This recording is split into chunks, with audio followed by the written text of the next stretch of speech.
Hello, this is Microphone Media. Please like, subscribe, and share. Thank you. ፕሪቶሪያ ሲባል ግራ እየገባኝ መጣ። በአማርኛ የወለደችው እያለች ያቀፈችው እናት ነኝ አለች እንደሚባለው ማለት ነው። ፕሪቶሪያ የተደራደረው ከጀነራል ጻድቃን ጋር ነው፣ ከጌታቸው ረዳ ጋር ነው፣ ከአሰፋ ብርሃ ጋር ነው። ዋነኛ ተደራዳሪ በትግራይ ወገን ጻድቃን፣ ጌታቸውና አሰፋ፣ ሌሎች ሰዎች ይኖራሉ። ዋናዎቹ ግን እነዚህ ናቸው፣ ፈራሚዎቹ። በእኛም ወገን ይታወቃሉ። እነሱ ስጠይቃቸው ያሉኝ ነገር አለ። በስፍራው ያልነበሩ ሰዎች፣ አንዳንዶች ፕሪቶሪያን የማያውቁ ሰዎች ደግሞ ፕሪቶሪያን እናስከብር ይላሉ። እና የወለደችው እያለች የታቀፈችው እናት ልሆናለች የሚለው ነገር እሱ። ፕሪቶሪያ ስምምነቱ አንደኛ ቲፒኤልኤፍ ህጋዊ ምርጫ አላደረገም። ህገ መንግስት ሶን ያካሄደውና ያን የጨበራ ምርጫ ይሰርዝ። እሺ ይሰርዛለሁ። ሁለተኛ በዚያ ምርጫ ሲያበያ የተቋቋመው መንግስት ይፍረስ፣ ህጋዊ መንግስት አይደለም። ምክር ቤቱ ይበተን፣ ህጋዊ ምክር ቤት አይደለም። ሶስተኛ ከሁሉ የተውጣጣ መንግስት ይመረጥ፣ ማለት ትራንዚሽናል ገቨርንመንት ይቋቋም። ቀጥሎስ በህዝብ የተመረጠ መንግስት እና ህገ መንግስት አከብራለሁ። እዚህ ያለው ጠቅላይ ሚኒስትሩ ተመርጧል። እዛ ያለው ፕሬዝዳንት ግን ይወርዳል ነው ስምምነቱ። የታጠቀስ በዲዲአር ይፈታል ትጥቅም እንጂ መሳሪያ መደበቅ አልተስማማንም። ማሰልጠን ማስመረቅ አልተስማማንም። ስምምነቱ የታጠቀው ያስረክባል እንጂ መሳሪያ ደብቆ ማስቀመጥ ወይም በኮንትሮባንድ ለመግዛት መሞከር የሚል ስምምነት ላይ አልነበረም። የተፈናቀሉስ ይመለሱ ወደ ቀያቸው። ልክ ራያ ላይ እንደመለስ ነው፣ ጸለምት ላይ እንደመለስ ነው፣ ወልቃይት መመለስ አለበት። ይሄ የመንግስት ጽኑ አቋም ነው። ይመለሱ። የውጭ ጉዳይ፣ የጸጥታ፣ የመከላከያ ጉዳይስ የፌዴራል ስልጣን ነው። ማን ያለው? የራሱ የህወሓት ህገ መንግስት። እኔ አልጻፍኩም። የነሱ ህገ መንግስት የውጭ ግንኙነት በሚመለከት የፌዴራል መንግስትን ይመለከታል። መከላከያን በሚመለከት፣ ደህንነት በሚመለከት ፌዴራል ይመለከታል ይላል ህገ መንግስቱ። አልቀየርነውም። ታውቃላችሁ። እነሱ ስልጣን ላይ ያሉ የሚሰራ ህገ መንግስት እነሱ ሲወርዱ የማይሰራ መሆን የለበትም። ምን እያደረጉ ነው እነሱ? ከውጭ ጋር ምን እያደረጉ ነው? እሱን ትቼ ማለት ነው። የለም የመሬት ጥያቄ አለ፣ ኮንቴስትድ ኤሪያ አለ። በአማራ ይገባኛል የሚባል ቦታ፣ በትግራይ ይገባኛል የሚባል ቦታ አለ። እሱ እንዴት ይፈታ ለሚለው ራሱ ህገ መንግስቱ ምላሽ አለው። የተከበረው ምክር ቤት በአንክሮ እንዲያስተውል እንፈልገው ኢትዮጵያ ውስጥ በኦሮሚያና በአማራና በሶማሌ በምናምን መካከል ድንበር የለም፣ ወሰን ብቻ ነው ያለው። ወሰን ሲያስቀምጥ ክልል 1 2 3 ሲል ህገ መንግስቱ ቀበሌ ግን አያሰምርም። እቺኛዋ ካርታ የኦሮሚያን አይልም ህገ መንግስቱ። ምን ይላል? አከራካሪ ጉዳዮች ካሉ በህዝበ ውሳኔ ምላሽ ያገኛሉ ይላል እንጂ ድንበር አስምሮ ልክ እንደ ኢትዮጵያና ሱዳን፣ ኢትዮጵያና ኬንያ ድንበር ነው አይልም። የሚያጨቃጭቅ ቀበሌ ካለ የሚኖርበት ህዝብ ተወያይቶ በፌዴሬሽን ምክር ቤት ተወስኖ ወደዛም ወደዚህም ሊሄድ ይችላል። ህገ መንግስቱ የሚለው ይሄንን ነው። ይሄን ደግሞ በኢህአዴግ ዘመን ብዙ ሰርተውበታል። በተለይ ድሬዳዋ ላይ። ድሬዳዋ የኦሮሚያ ክልል አካል ነበረ በህገ መንግስቱ። ሶማሌዎች እና ኦሮሞዎች ወንድማማች ሆነው ለብዙ ዓመት ኖረዋል። ድሬዳዋ ጋር የይገባኛል ጥያቄና ክርክር ተፈጠረ። ሲፈጠር በኢህአዴግ ዘመን በዚህማ አንጨቃጨቅም፣ ድሬዳዋ ከኦሮሚያ ይነጠልና ለፌዴራል መንግስት ይሁን፣ ሶማሌ አንዱን ተርም ከንቲባ ይሁን፣ አንዱን ተርም ኦሮሞ ከንቲባ ይሁን ብለው አስማሙ።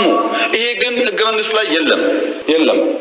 ከዚያ በኋላ ድሬዳዋ ሶማሌና ኦሮሞዎች በሰላም እየኖሩ ነው። በጣም ጥሩ። ሰላም እስካመጣ ጊዜ ድረስ ችግር የለውም። አሁን በሶማሌና በኦሮሚያ መካከል የብዙ ቀበሌዎች ጥያቄ አለ። ብዙ በሲዳማና ወላይታ መካከል አለ ጥያቄ። በአፋርና ሶማሌ መካከል ጥያቄ አለ። ዩኒክ አይደለም። ወልቃይት ላይ ጥያቄ ዩኒክ አይደለም። ሁሉም ጋር ጥያቄ አለ። ሁሉም ጋር የሚፈታው ግን በሰላማዊ መንገድ ህዝቡ ቦታው አርፎ በህዝብ ውሳኔ መሆን አለበት ነው። ህዝቡን ሆልድ አድርገው ይዘው አይመለስም ብለው የሚፈጥሩት ቀውስ ህዝቡ ላይ ችግር ከማምጣቱም በላይ ይሄንን ጥያቄ ራሱ በሚያስቡት መንገድም ቢሆን ላለማሳካት እንቅፋት ይሆንባቸዋል። ሰላማዊ መንገድ ብቻ ነው የሚያዋጣው። ለምሳሌ ወልቃይት የዛሬ 25-30 ዓመት ከጎንደር ከነበረበት ወደ ትግራይ ተካሏል። በክልል ቆይቷል እዛ። በኋላ ደግሞ ችግር ውጊያው ሲፈጠር ደግሞ ያ ጉዳይ ወደዚህ ተመልሷል። ህጋዊና የህዝብ ውሳኔ ከሌለበት ነገ አንደኛው ደግሞ ጉልበት ሲያገኝ ይወስዷል ማለት ነው። በየተራ ከምንቀባበለው ህዝቡ ሰፍሮ ወስኖ በህጋዊና ሰላማዊ መንገድ ይቋጭ ነው ያለው። ምን አደረግን ለዚህ? ከውጊያው በኋላ አሁን 4 ዓመት 5 ዓመት ይሆናል ወልቃይት ከትግራይ ከተነጠለ። እስካሁን እኮ የኢትዮጵያ ፌዴራል መንግስት ለወልቃይት በጀት አይሰጥም እስከዛሬ። ይሄ ትክክል አይደለም። ህዝቡ እየኖረ መምህር እያስተማረ ጤና ሰው እያከመ በጀት አልቦ ዞኑን ማስቀመጥ ትክክል አይደለም። ህግ ለማክበር ሲባል ነው የተደረገው እንጂ ትክክል አይደለም። በጀት የላቸውም። ለምን? ከትግራይ ጋር ተነጋግረን ስላልፈታ ነው። እኛ አሁን ያለን አቋም የወልቃይት ጉዳይም ይሁን በጎንደርም ጥያቄ ያለው ሰው ይሁን በአዲስ አበባም ጥያቄ ያለው ሰው ይሁን ኢትዮጵያዊ እስከሆነ ድረስ ተነጋግረን በሰላማዊ መንገድ በህዝብ ውሳኔ መልስ ሊያገኝ ይችላል። ለዚህ መዋጋት አያስፈልገንም። ግጭት አያስፈልገንም። ህዝብ ማስቸገር አያስፈልገንም። የኛ አቋም እሱ ነው። ይሄን የተግባባ ነው። ፕሪቶሪያ ላይ ሰርቪስሳ ተቋርጦ ነበር። ታስታውሱ ከሆነ ባንክ አልነበረም ትግራይ፣ መብራት የለም፣ ቴሌ የለም፣ በረራ የለም። ይሄን ደግሞ ፌዴራል መንግስት ይመልስ ነበረ። ስልክ መለስን፣ ባንክ መለስን። አክሱም ኤርፖርት እነሱ አፈራርሰው ሄደው ነበር። ጠግነን በረራ ጀመር፣ መቀሌ ጀመር። ኢንዱስትሪዎች የሚጎላቸውን አሟልተን ብዙዎቹ ስራ አስጀመር። በጣም በርካታ የወደሙ ሀብቶች መልሰን ስራ እንጀምሩ አደረግን። እዚህ ጋር አንድ የሚጋነን ነገር አለ። የትግራይ ውጊያ በሚመለከት ተጋኖ የሚነሳ ነገር አለ። ባይዘው ትግራይ ላይ ያደረግነው ውጊያ ወለጋ ካደረግነው ውጊያ አንፃር ሲታይ በጣም ትንሽ ነው፣ እንዳይጋነን ማለት ነው። መጀመሪያ ላይ ሰሜን ሲጠጋ 3 ሳምንት ተዋጋን፣ መቀሌ ያዝን። 8 ወር ቆየን። ትግራይ ለቀን ስንወጣ ከራያ እስከ ከሚሴ ሰሜን ሸዋ ድረስ ተዋጋን። የት? አማራ ክልል ውስጥ። ከዛስ ተዋግተን ነው መለስናቸው ወደ ድንበራቸው። ከዛስ ትግራይ ውጊያ አልነበረም። 3ኛ ዙር አጠቁን። 2-3 ሳምንት አዲግራት ደረስን። መቀሌ ልንገባ ስንል ተፈረመ ስምምነቱ፣ ጠቅልለው ወጣ። በድምሩ በትግራይ ምድር ውስጥ የነበረው ውጊያ ቢበዛ የ2 ወር ነው ያለው። አንዳንዴ በሰላም የቆየንባቸው ጊዜም ተደማምሮ ሁሉ ጊዜ ውጊያ ውስጥ እንዳለ የሚያስቡ ሰዎች አሉ። እንደዛ አይደለም፣ ጥቂት ነው። አማራ ክልል ገብተው እስከወጡበት ጊዜ ያለው የሚቆጠር ያለ ያክል ይችላል። መንግስት በሚመለከት ስምምነቱ ከሁሉ ፓርቲዎች ይውጣጣ ነው። እኛ ምን አለ አንፈልግም፣ ብልጽግና አይፈልግም። ግድ የለም እናንተ የሚመቻቸው ምረጡዋል። የሚመቸን ጌታቸው ነው አሉ። ጌታቸው ፕሬዝዳንት ሆነ። ጌታቸው በፍጹም አንፈልግም ብሎ አባረሩና የሚመቸን ታደሰ ነው አሉ። ታደሰ ተመረጠ። አሁን ደግሞ ታደሰ ሲባረሩ እንጠብቃለን። እኛ ሰው አልመረጥንም። መራጭ እነሱ ናቸው። መርጠው የማይስማማቸው ታስታውሳላችሁ። በሐዋሳው ጉባኤ በመጀመሪያው ለውጥ ላይ ችግር ነበር። በሐዋሳው ጉባኤ 100% የቲፒኤልኤፍ ማዕከላዊ ኮሚቴ ድምፅ ሰጥቶ ከመረጠኝ በኋላ በ2 ወር 3 ወር ደግሞ አልተስማማውም። ራሱ መርጦኝ ማለት ነው። አሁን ያለውም እንደዛ ነው። እኛ በጀት እስካሁን እንለቃለን፣ ማክሲመም ሰፖርት እናደርጋለን። የተበላሸ በአቅም ጠግነናል። የኛ ፍላጎት ትግራይ ክልል ተጨማሪ ውጊያ አያስፈልግም። አላማ የለውም። ትግራይ የሚደረግ ውጊያ አላማ የለውም። አላማ የለው ውጊያ ደግሞ የተሳካ ይሁን ያልተሳካ ማረጋገጫ የለውም። የሆነ ግብ ለማሳካት ካልሆነ በስተቀር ዝም ብሎ ሰው ህይወቱን አይከፍልም። ጥቅም የለውም ትግራይ የሚደረግ ውጊያ። እና ሰላም ያስፈልጋል። የጥይት ድምፅ ሞት አያስፈልግም። እኛ እንደው ከአማጺ ጋር መነጋገር ልምዱ አለን። ቅድም ነገለጽኩት፣ ተወያይተናል። ቲፒኤልኤፍም በሰከነ መንገድ አንደኛ ምርጫ ቦርድን አክብሮ ህገ መንግስት አክብሮ ትክክለኛ ጉባኤ አድርጎ ህጋዊ ፓርቲ መሆን የሚጠበቅበት ምንም ከባድ ነገር እኮ አይደለም። ምርጫ ቦርድ መጋበዝ፣ አሰራሩን መከተል፣ ጉባኤ ማካሄድ፣ ምርጫ መሳተፍ፣ ካሸነፈስ መንግስት መሆን። ግን ለመወዳደር ለምርጫ ዝግጁ ካልተኮነ አስቸጋሪ ይሆናልና በዚያ ሳይድ ያለኝ ምክር እኔ ውጊያ ይበቃናል፣ አያስፈልገንም። ግድ የላችሁ ምትዋጉም አታሸንፉ፣ አይታችሁታል፣ ጥቅም የለውም። ግን ውጊያ ያስፈልገን፣ ተባብረን አገር እናልማ ነው። ለምን ጉልበት ይዞ ያልወጣውን ተራራ ከዘራ ይዞ አይወጣውም ይባላል። በጉልበት ዘመን ያልሆነውን ዛሬ አይሳካም። ቱ ሌት ባይዘው የኢትዮጵያ መንግስት በኃይል ቱ ሌት አይቻልም። አለፈ፣ ያኔ ተሞከረ፣ አልሆነም፣ አለፈ። ካሁን በኋላ ሰላም ብቻ ነው። እንደ አባይ 1000 ዓመት ሸለቆ ሲጓዝ ይኖራል እንጂ አንድም ቀን መንግስት በኃይል መጣል አይቻልም።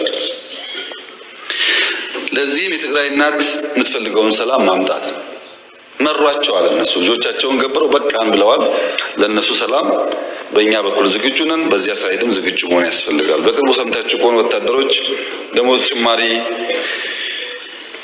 በሚል ትንሽ ችግር ገጥሞ ነበር ትግራይ ውስጥ። ትግራይ ያሉ የታጠቁ ኃይሎች በዲዲአር በህጋዊ መንገድ ቢወጡ ለራሳቸውም ለቤተሰባቸውም ለሀገርም ይጠቅማል። ወጣቶች ናቸው፣ ጉልበት አላቸው፣ ማቋቋም ይቻላል። እነሱ ዲዲአር ፕሮሰስ ውስጥ እንዳያልፉ አድርጎ በመያዝ በደሞዝ መጨቃጨቅ አስፈላጊ አይደለም። ትግራይ የምንልከው በጀት በሙሉ የሚውለው ለወታደሮች ነው። ይህ ትግራይን እየጎዳ ነው ያለው። በነገራችን ላይ አሁን ለምሳሌ ጅጅጋ በጣም ከፍተኛ ለውጥ አለ። በኮሪደር አይታችኋል። ከሶማሌ ክልል ገቢ በከፍተኛ ደረጃ የትግራይ ክልል ገቢ ይበልጣል። ባለፈው ዓመት የትግራይ ይበልጣል። ከጅጅጋ ገቢ መቀሌ 6-7 እጥፍ ይበልጣል ገቢው። ገቢ ሰብስቦ ከሶማሌ ክልል በላይ ከዚህ ተመድቦ እንዴት መቀሌ ውስጥ 1 ኪሎ ሜትር 2 ኪሎ ሜትር ኮሪደር አይሰራም? ይበልጣል ገቢያቸው። በፋክት ያለው እናንተ ማየት ትችላላችሁ። ወደ ልማት ካልተኬደ ሁሉ ጊዜ ውጊያና ግጭት ጠቃሚ አይደለም። ቅድም እንዳነሳሁት 30 ዓመት ስልጣን ላይ ባሉበት ጊዜ የትግራይ ህዝብ ትናንሽ 50 መቶ ግድብ ቢገደብለት ኖሮ ከራሱ አልፎ ሌላ ይመግብ ነበር። ስልጣን ተይዞም አልተሰራም፣ አሁንም አልተሰራም። ህዝቡን ይቸገራል እና እንደዚያ እንዳይሆን በተቻለ መጠን ወደ ሰላም ወደ ንግግር ገብቶ የህዝቡን ችግር መፍታት ያስፈልጋል። በዘንድሮ ክረምት እርሻ ለማየት በድሮን በትግራይ በስፋት እንደር ነበር እና በጣም የሚገርም ነው። ማሳ ያለው ውሃ ዝናብ ነው የምታዩት ከፍተኛ ስለነበረ ከፍተኛ እርሻ ይታያል። በንጽጽር በኢሜጅ የወሰድናቸው መረጃዎች የሚያሳዩት በትግራይ የተሻለ ምርት እንዳለ ነው። እኛ የምንፈልገው ያ ምርት በሰላማዊ መንገድ ተሰብስቦ ወደ ገበያ እንዲውል አርሶ አደር እንዲጠቀምና ከልመና እስረኝነት እንዲገላገል ነው።